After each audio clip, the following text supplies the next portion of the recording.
According to Muhammad, he received Allah's revelations not directly, unlike Moses, Kalimu Allah, but indirectly, through the agency of the angel Gabriel. From my own research, I have no doubt that Muhammad did not know who Gabriel actually was, what his name meant, and where and when he first appeared in the Bible. What has your research determined? I have to concur absolutely with all your conclusions. To start with, neither Muhammad nor his pagan Arabs had any knowledge of the Bible, nor obviously of the characters that filled it. As confirmed by Muhammad himself in Al-Tirmidhi Hadith 2215, narrated by Ubay ibn Ka'b. Ubay told of Allah's messenger meeting Gabriel and saying, I have been sent, Gabriel, to a people who are unlettered, among whom are old women and old men, boys and girls, and men who have never read a book. He replied, the Quran, Muhammad, has been sent down in 7 modes.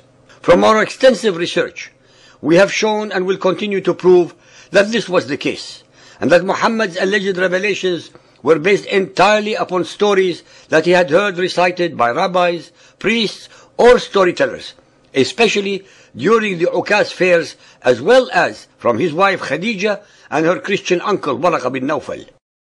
Nonetheless, Muhammad got most of them jumbled up in time and space, as we have been proving. In the Quran, Gabriel is called Jibril, which is a Syriac and not an Arabic word, derived from the Hebrew Gibor El, meaning God is mighty. His name first appeared in the Bible in Daniel 8:15. When I, Daniel, saw the vision, I sought understanding. Then, behold, there stood before me the likeness of a man. I heard a human voice in the middle of the Ulai. He called out and said, Gabriel, explain the vision to this man. So he came to where I was standing. When he came, I was terrified and I fell face down. He said to me, understand, son of man, that the vision concerns the time of the end. Luke 1:18. And Zacharias said unto the angel, whereby shall I know this? And the angel answering him said, I am Gabriel, that stand in the presence of God. Matthew 1:20. But while he thought on these things, behold, the angel of the Lord appeared unto him in a dream, saying, Joseph, thou son of David, fear not to take unto thee Mary thy wife, for that which is conceived in her is of the Holy Ghost. Gabriel was the angel who gave the good tidings to Mary, and who is now allegedly bringing new, good, but bloody tidings to Muhammad. The following are surahs that name or allude to Gabriel as being the messenger of revelations. Al-Baqarah 2.97. Say, whoever is an enemy to Gabriel, for he brings down the revelation to thy heart by Allah's will, a confirmation of what went before, and guidance and glad tidings for those who believe. Whoever is an enemy to Allah and his angels and apostles, to Gabriel and Michael. Dear listeners, one should ask the following relevant but simple question. Why would Gabriel, who allegedly foretold the coming of Jesus as the Messiah and Redeemer of all mankind, now announces the arrival of another, different Redeemer? I repeat again to our listeners, believers and unbelievers, that they should be aware that neither Muhammad nor the pagan Arabs had any idea who Gabriel was, where his name first appeared, whom he had met, whom he had inspired, and what the meaning of his name is. The followers of Muhammad of today, even after the lapse of almost 1400 years, are as ignorant of previous revelations, ummiyun, as their forefathers were in the days of the Jahiliyyah paganism. Sahih al-Bukhari 1.3, narrated by Aisha. The mother of the faithful believer said, the commencement of the divine inspiration to Allah's apostle was in the form of dreams. The truth descended upon him while he was in the cave of Hira. The angel Gabriel came to him and asked him to read. The Prophet replied, I do not know how to read. The Prophet added, the angel caught me forcefully and pressed me so hard that I could not bear it any more. He then released me and again asked me to read. Thereupon he caught me for the 3rd time and pressed me, and then released me and said, اقرأ باسم ربك الذي خلق خلق الإنسان من علق اقرأ وربك الأكرم Al-Alaq 96.1. Read in the name of thy Lord who has created man from a clot. Read, and your Lord is the most generous. Then Allah's apostle returned with the inspiration and with his heart beating severely to his wife Khadija, who accompanied him to her cousin Waraqah bin Nawfal, who, during the pre-Islamic period, became a Christian and used to write the writing with Hebrew letters. He would write from the Gospel in Hebrew as much as Allah wished him to write. He was an old man and had lost his sight. Khadija said to Waraqah, "Listen to the story of your nephew, O my cousin." Waraqah asked, "O my nephew, what have you seen?"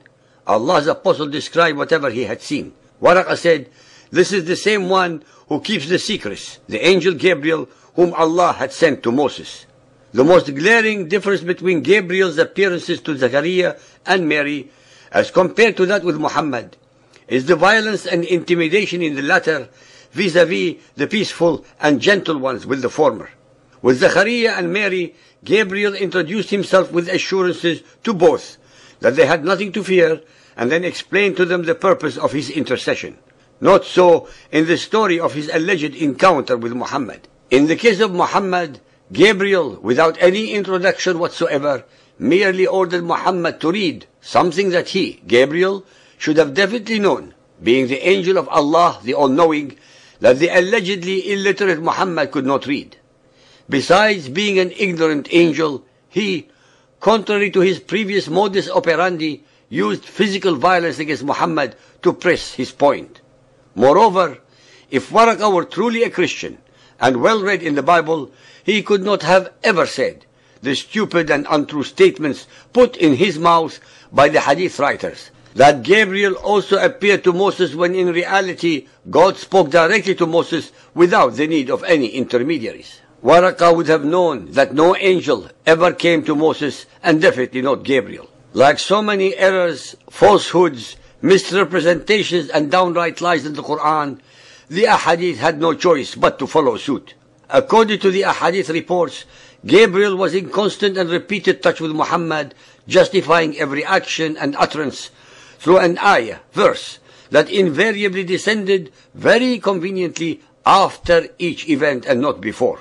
There is no doubt that the manner with which these stories are recited shows that Muhammad actually believed that the Gabriel that he himself created in his own mind, split personality syndrome, was real and was giving him instructions from Allah. He was thus justifying all his actions of broken treaties, murder, hate-mongering, warmongering, destruction, enslavement and plunder, besides the enormous amounts of plagiarized theology pirated from the Christians, Jews, pagan Arabs and others. Sahih al-Bukhari 4.431 narrated by Abu Hurairah. The Prophet said, "If Allah loves a person, he calls Gabriel saying, 'Allah loves so-and-so. O Gabriel, love him.'